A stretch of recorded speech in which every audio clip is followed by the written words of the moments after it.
Good evening, everybody. Thanks so much for being here. My name's Ian, and I'm the CEO at Pacific Opera, and it's my great privilege to start the evening off with a whole bunch of important messages and make you wait for the real show.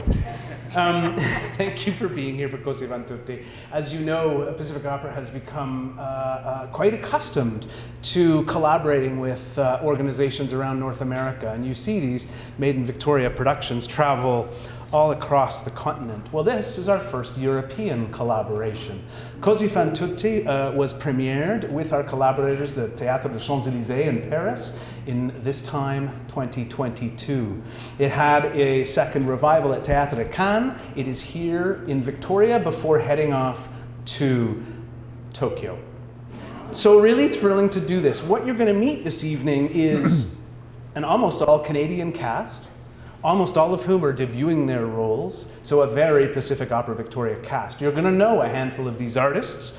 I'm talking about the soloists. You will very much know the Pacific Opera Chorus and the Victoria Symphony, but many of the soloists you'll know as well, all debuting their roles and playing that role that Pacific Opera has long been proud to do, which is to be part of the amazing journey of Canadian artists and Canadian opera artists. Thanks to all of you who support opera with your talent, your treasure, your time, bringing your friends. We just love the kind of community support that this community brings to the art form. I want to thank some key supporters. Our season sponsor, BMO. If you haven't heard me talk about BMO Financial Group, this is the longest standing opera sponsor in Canadian history. They support virtually every single opera company on every major stage in this country. And I just shout out to BMO. We have some guests from BMO with us tonight, and just a big shout out.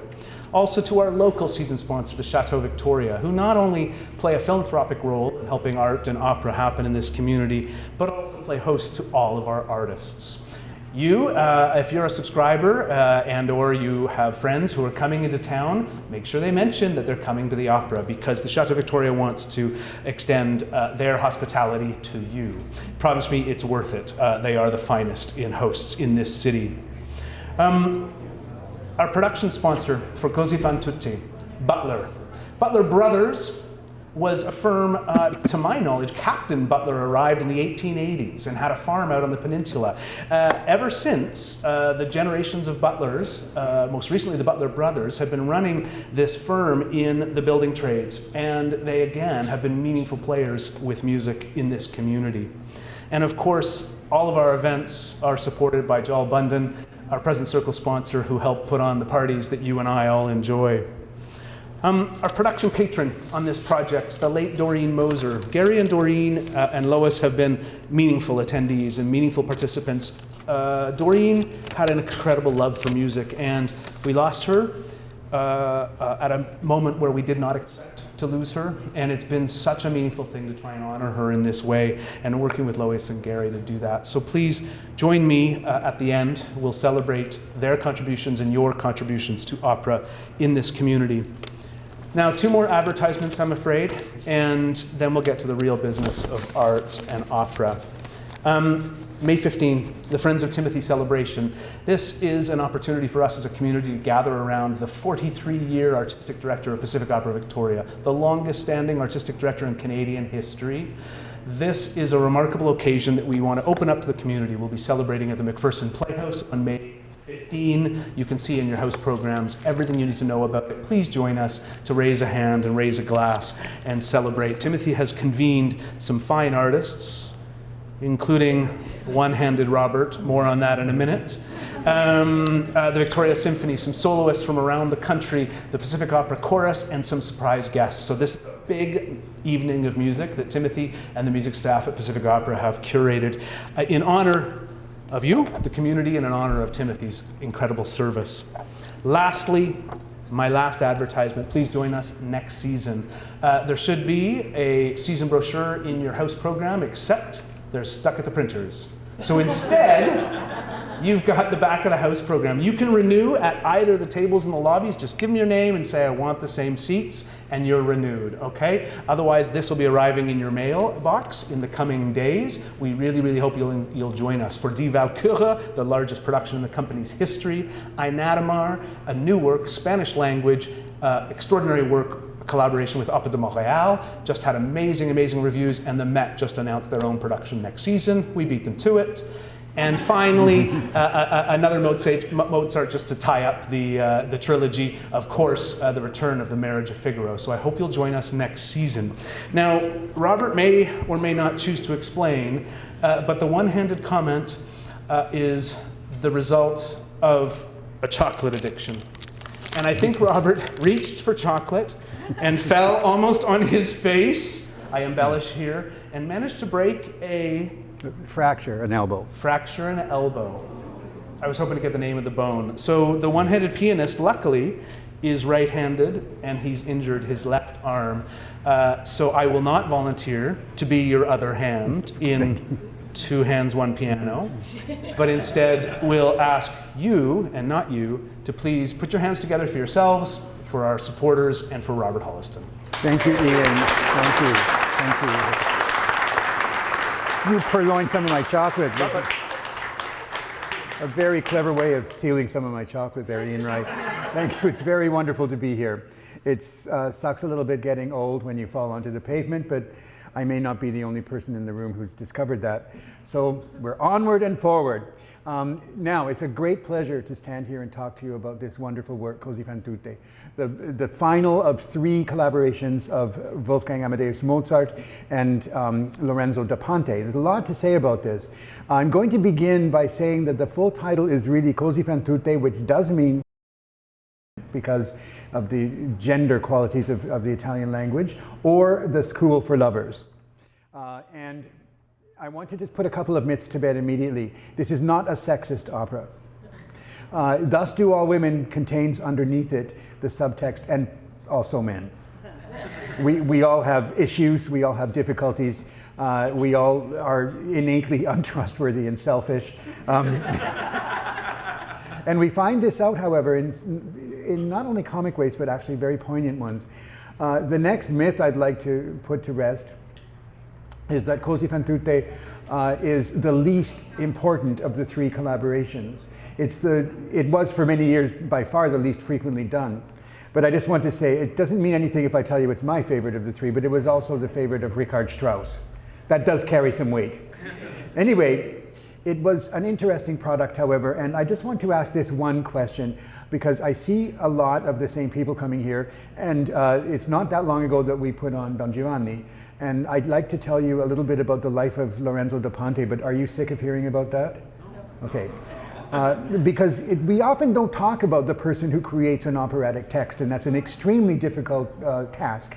Very, very, very seldom does a composer simply lift a text out of a book and create his words himself, or her words herself. And in this case, we have somebody of comparable genius in Lorenzo. He was born in Venice in a Jewish sort of ghetto.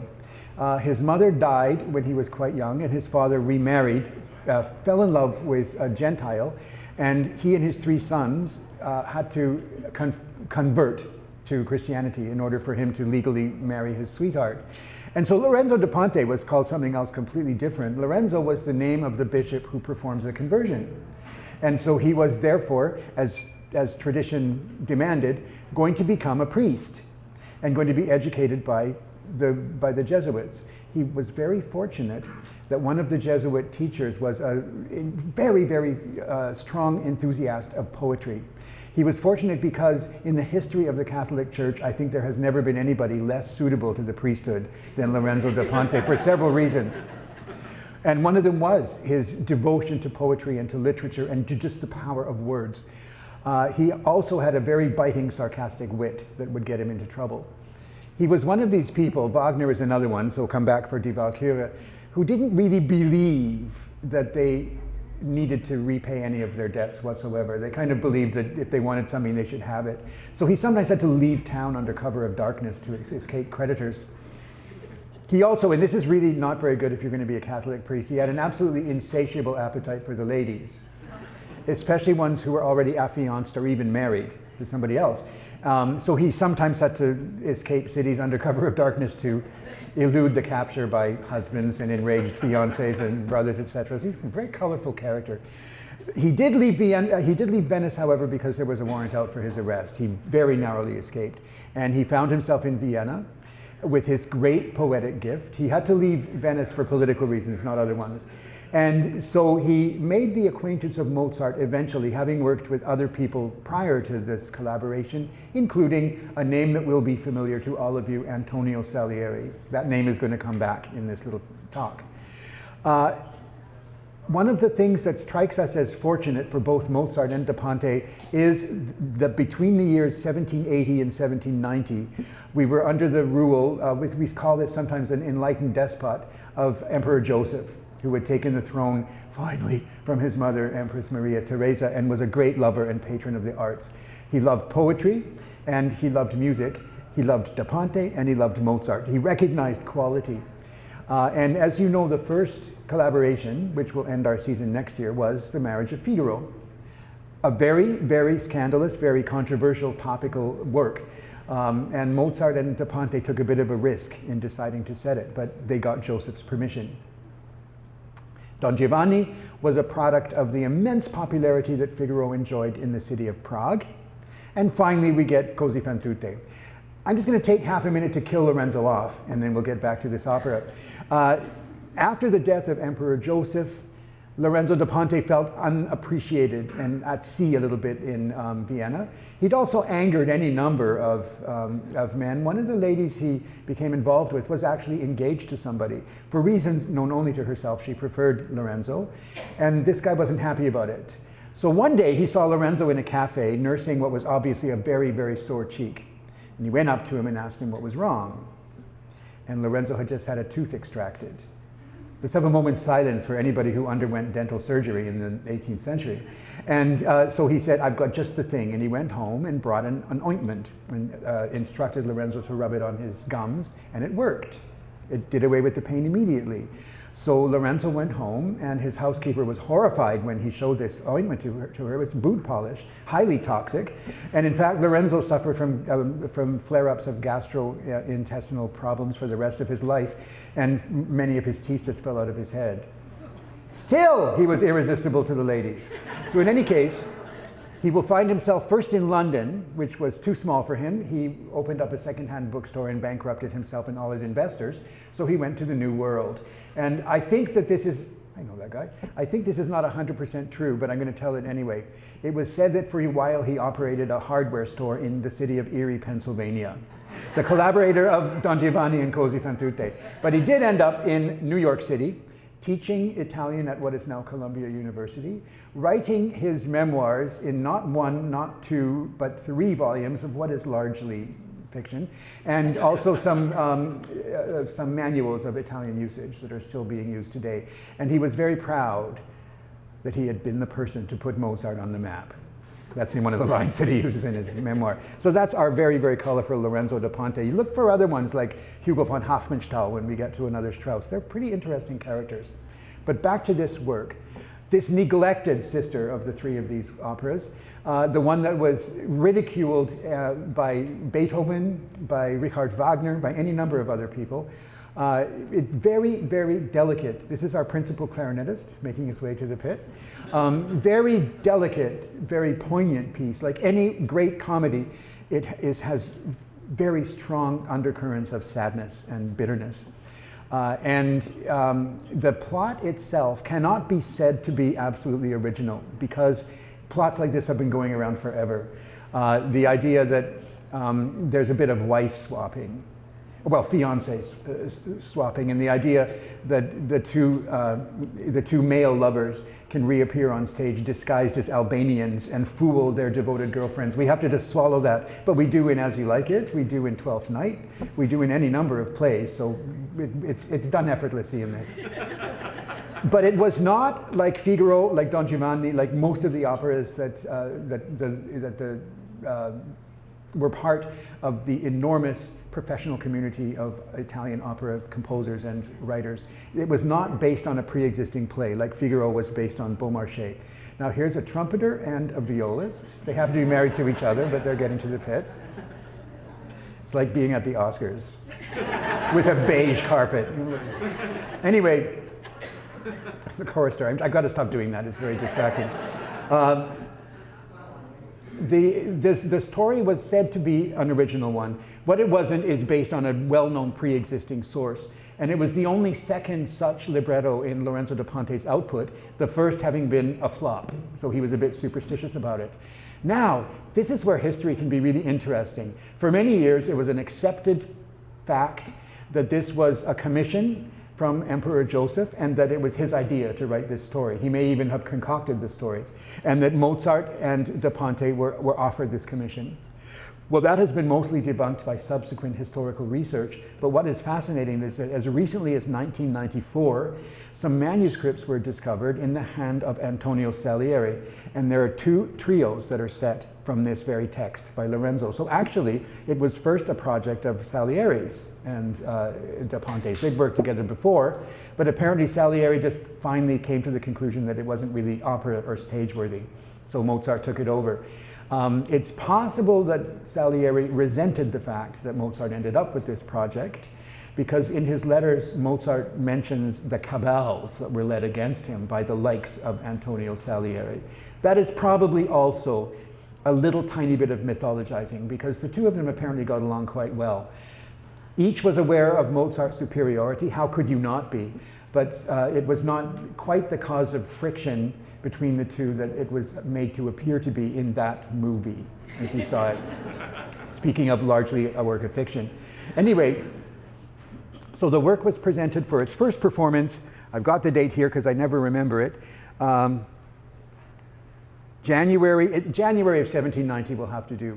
And a few performances were given. It was not given the rapturous response that Figaro had enjoyed or that Don Giovanni had, but it was a moderate success. And then Emperor Joseph died. And of course, the city was plunged into mourning. But that's only one of the reasons why its success was then a little bit short-lived and slow in coming. Austria was embroiled in a war with Turkey between 1787 and I think 1790. And so their attention and their resources had to be diverted elsewhere. It was said in one of the history books that it was never again staged in Vienna in Mozart's lifetime, but that's not true.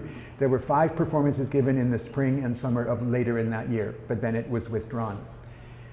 That's not so surprising given the times. If you were a music lover in the 18th century, you didn't want to see a new piece, or you didn't want to see the same old operas over and over again, but if you liked Figaro, you'd say, okay, Mozart, Lorenzo, write me a new one. Our idea that we go to see operas and symphonies that have been around for many, many, many generations is a relatively recent phenomenon in the history of our music. Anyway, we'll leave it at that, the story. We begin with an overture, as we always do with Mozart. And just to let you know this, in case you take a music history exam, Mozart operas always begin and end in the same key. That's not true of many operas, but the overture is in C major, the ending of this opera is in C major.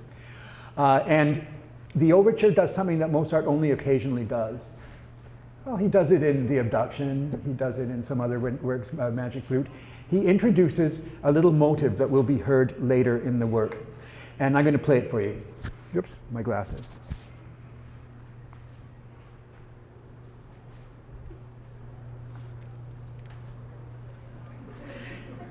As Ian told you, there's another one from this opera. As Ian told you, I can't do anything much with my left hand. My arm is just not working in any way to play the piano, so I'll just use my right hand. So you'll hear this at the end of the overture. Where is it now?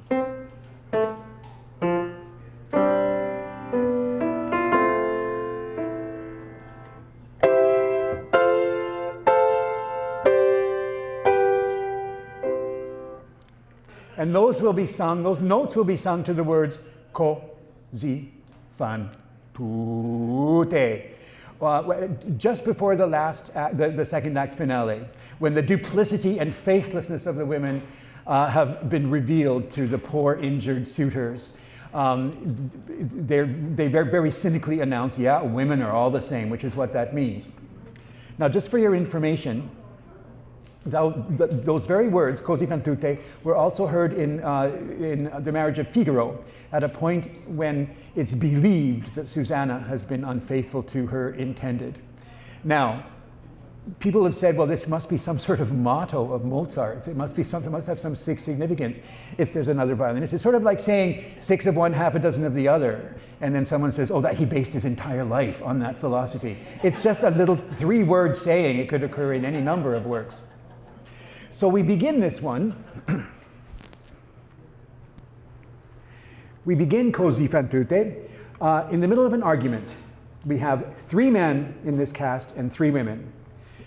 That kind of symmetry doesn't exist in Figaro or Don Giovanni, but we have those 6 characters. Before I forget that I wanted to tell you this, they all have to be very good singers. You might remember, some of you, the name Zinka Milanov is going back. Someone asked her what was the secret to producing or mounting a successful production of Verdi's Il Trovatore. And she said, it's simple. You have to have the 4 greatest singers in the world. And she would have nominated herself as one of them. So in Così, you need 6 pretty darn good singers. So we have the 3 men, and they're arguing. The 2 soldiers, remember that they're soldiers at a time when there was a war already going on, are Ferrando and Guglielmo. And they have been told by their cynical older friend, Don Alfonso, that women are constitutionally incapable of being faithful to their loved, to their boyfriends, their fiancés. It's not possible. There has never been a woman who could be faithful. There never will be. So stop believing them. And the boys are outraged by this assertion. And they challenge him and they argue about it. And finally he says, and you have to keep this in mind. Okay, I'm going to prove it to you. Do everything I instruct you to do for the next 24 hours, and I will demonstrate that I'm right. So keep this in mind. The whole action of this piece takes place in actually less than 24 hours, like Figaro does. And so they agree. Now, when we meet the sisters, we meet them by themselves. Their sidekick isn't made available yet. And the 2 sisters sing very interestingly in passage work. And I'll play some of it for you. This is what we hear from the clarinets before the 2 sisters are revealed to us. And in this bit, they usually are depicted sitting around outside their home, the 2 sisters of Ferrara, who are living in Naples, without really any responsible adult supervision, I might add. And they're just admiring portraits of their boyfriends.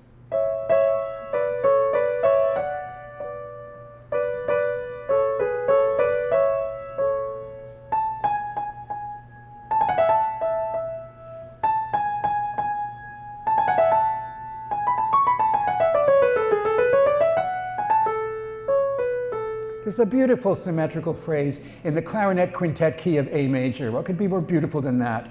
And they are like two sisters. We will learn quickly how different they are, but right now they're just 2 girls in love with their boyfriends. In one production I saw, people do like to mess around with this a little bit. You could see who the boyfriends were. I don't remember them both, but one of them was, now this is about 30 years ago, Antonio Banderas. So you're looking at this picture of this famous movie star.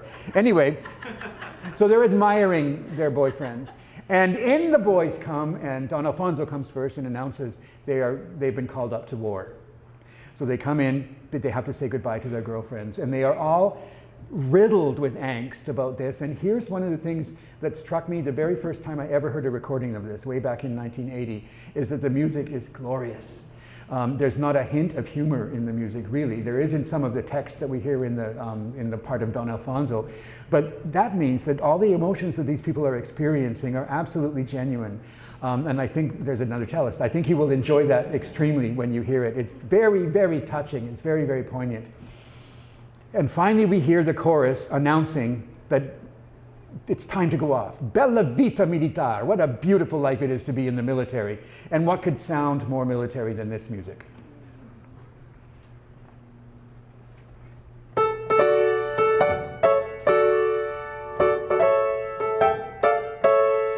Now, doesn't that make you want to get up and march? So off they go, and we have what might well be the most famous passage of music in this whole piece. It's a little trio sung by the sisters who are named Fiordiligi, that's the soprano, and Dorabella, that's the mezzo-soprano, although Mozart wouldn't have used that term. She's like the second soprano. And Don Alfonso, who has a moment of at least seeming sincere. I'm going to play you the opening of it because it's meant to represent the gentle breezes that they're imploring the gods to land to their boys as they go off to sea.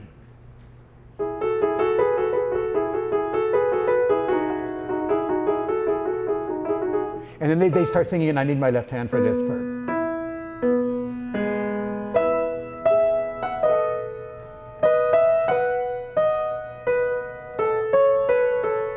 This is the best part.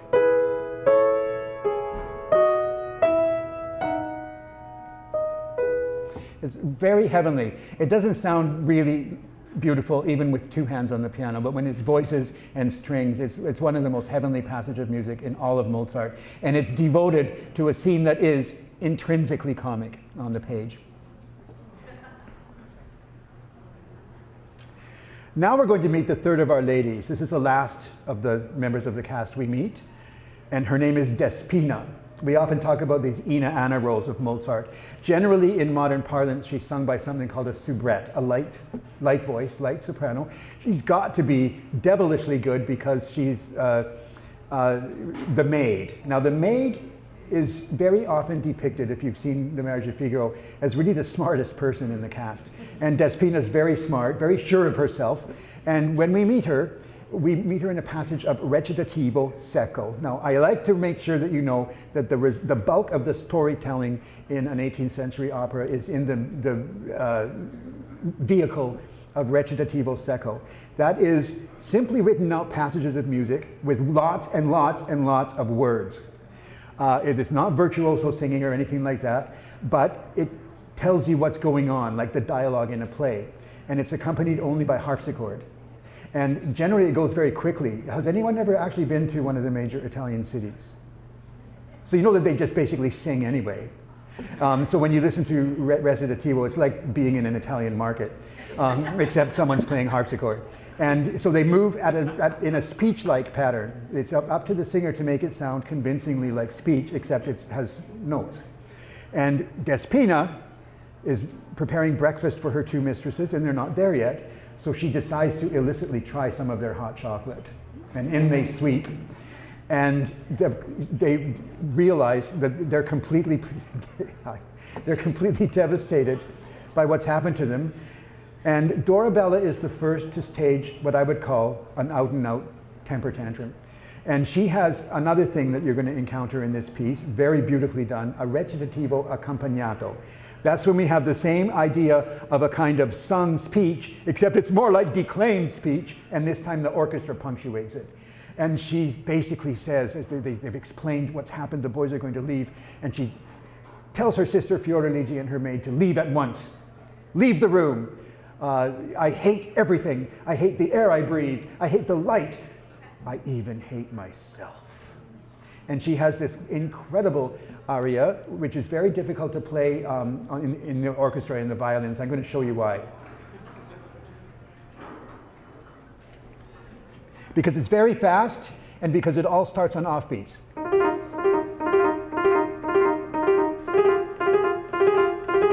Now you can't keep that together, so the violins are always just very slightly not together.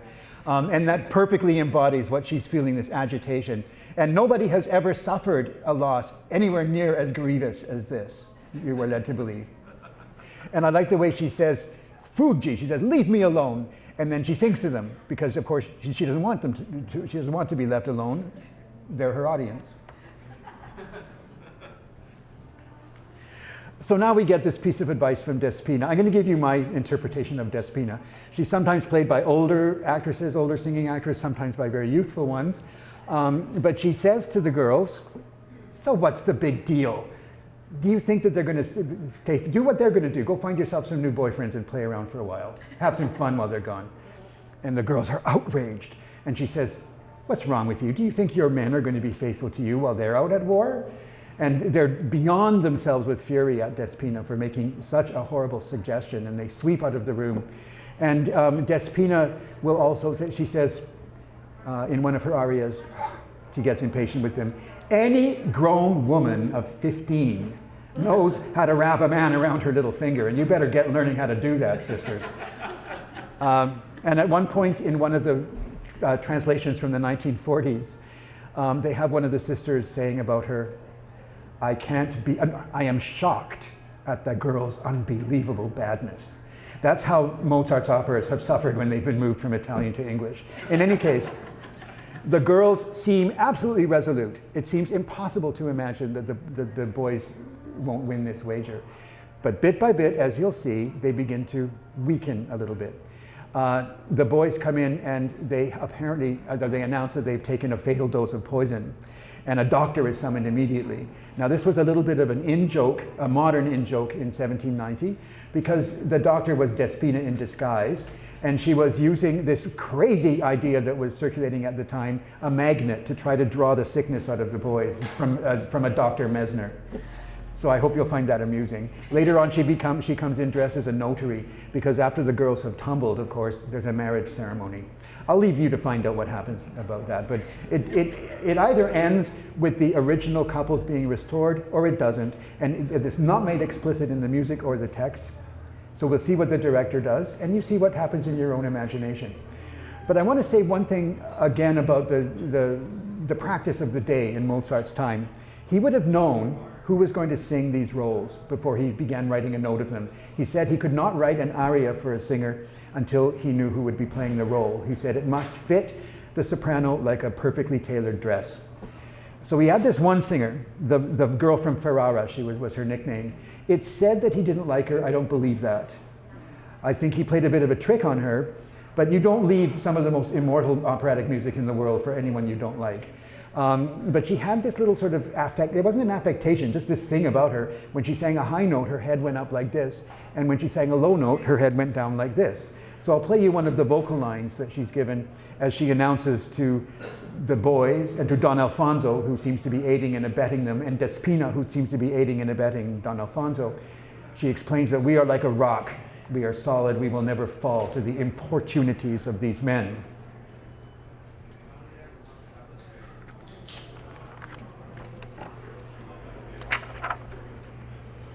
Okay.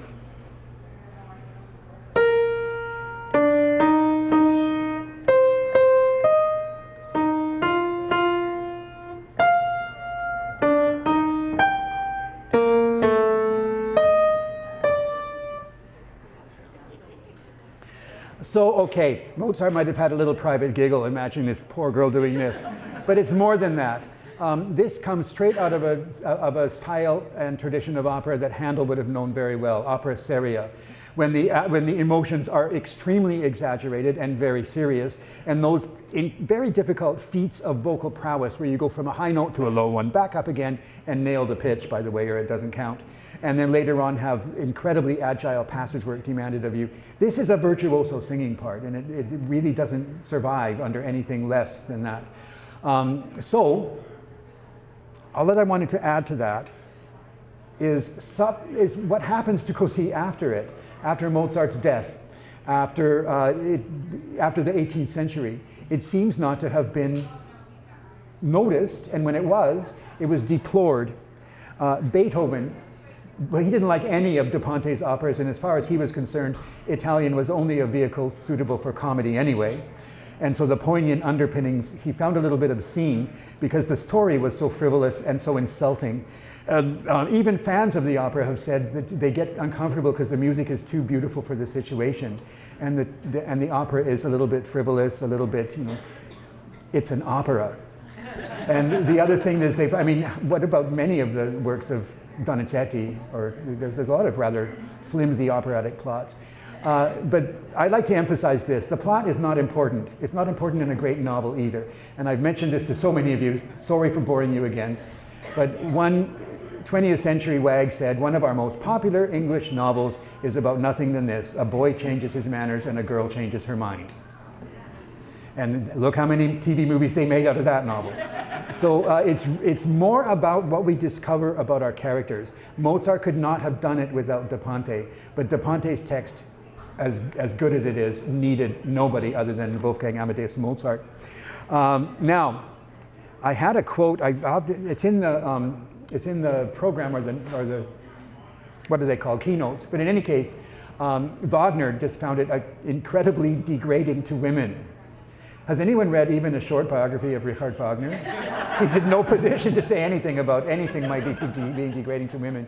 But I think he was thinking about the ideal woman, the platonic heroine of Tristan und Isolde and something like that. That doesn't exist in Mozart, not even in the Magic Flute. And as I said, Beethoven had a lot of trouble with it. Even the widow of Mozart, Constanze, said she felt the libretto was well beneath her husband's usual standards. So it had a long way to go to be welcomed. And a hint of this is that its first performance in the United States at the Metropolitan was given in 1922, almost 100 years after Don Giovanni made it there. And most of the 20th century, or let's say the first half of the 20th century, most of the productions had massive cuts. Throughout the 19th century, people who loved the music tried to rewrite the actual text and fit something else to it. So it was Baudelarized, it was shrunk, it was mutilated, and somehow it survived. And what you're going to see tonight will not be an uncut version because it's quite long. And because in 1790, when Mozart put it on, they didn't have unions. And we do. So we have to bring it in within a certain time. But even recordings took a long time to present us with a complete uncut Così fan tutte. And I'd like to say the whole title because Così starts to get on my nerves when people say like, Così, all's well, as you. So I'd like to hear the full. So I do hope you will enjoy this wonderful work. And I hope that it will touch you as it always has me. And this is our third crack at this one, so we'll see how we do. Thank you so much for coming to hear me talk, and we'll look forward to seeing you at Die Walküre. Thank you. Bye-bye.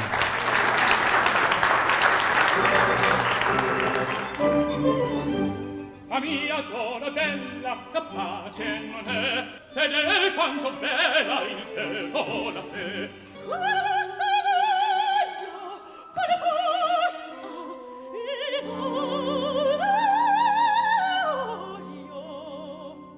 La felice fior di vigi, ora bel fior di vigi, la felice fior di vigi.